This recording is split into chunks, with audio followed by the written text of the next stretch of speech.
Welcome to Immigration News. Join our WhatsApp group for the latest immigration news and updates. Link is given in the description. Today, we're diving into the world of green cards for families. The I-130 petition is your first step in sponsoring a spouse, parent, unmarried child under 21, or adult child, married or unmarried, for lawful permanent residency in the U.S. We'll break down the process for July 2024, including current processing times, eligibility requirements, fees, and everything you need to know to get started. So let's get started.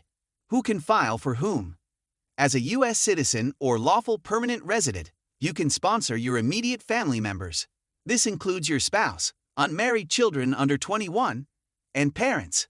For adult children, the process is slightly different. You can sponsor a married or unmarried child of any age, but you become financially responsible for them. There are some exceptions and limitations, so consulting with an immigration attorney is recommended for complex situations. Eligibility requirements. Beyond your relationship, there are additional requirements. You, the petitioner, must be at least 18 years old and a U.S. citizen or lawful permanent resident. You must also demonstrate the financial ability to support the sponsored individuals. This involves providing evidence of your income and assets to meet USCI's guidelines. Processing times and fees. Great news! USCI's processing times have improved significantly in 2024.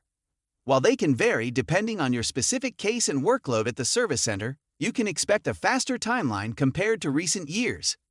Luckily, USCIS doesn't publish processing times for Form I-130, but reliable sources like Boundless Immigration suggest most petitions are adjudicated within a reasonable timeframe.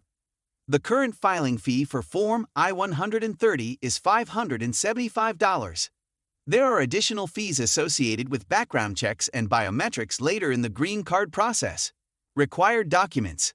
To file Form I-130, you'll need to compile a comprehensive documentation package. Here's a checklist to get you started. 1. Proof of your U.S. citizenship or lawful permanent resident status. This could include a copy of your U.S. passport, birth certificate, certificate of naturalization, or permanent resident card, green card. 2. Proof of relationship to the beneficiary. 3. For spouse, marriage certificate. 4. For child, birth certificate listing you as a parent, adoption decree, or evidence of parentage establishing a biological relationship. 5. For parent, your birth certificate listing them as a parent. 6. Evidence of your domicile in the U.S., lease agreement, utility bills, tax returns, etc. 7. Financial documentation.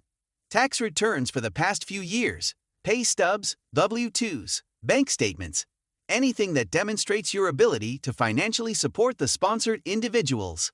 USCIS provides detailed instructions on their website regarding the specific requirements and acceptable forms of documentation. The I-130 filing process. The I-130 petition is filed electronically through USCIS's online portal. It's crucial to carefully fill out the form and submit all required documents. Once USCIS receives your petition, they'll send you a receipt notice and begin processing. You can check the case status online using your receipt number. Next steps after I-130 approval. Once USCIS approves your I-130 petition, it establishes a priority date for your beneficiary. This date determines their eligibility to apply for a green card visa. Depending on the visa category and your beneficiary's country of origin, there may be visa availability backlogs. We'll discuss visa availability and the green card application process in a future video.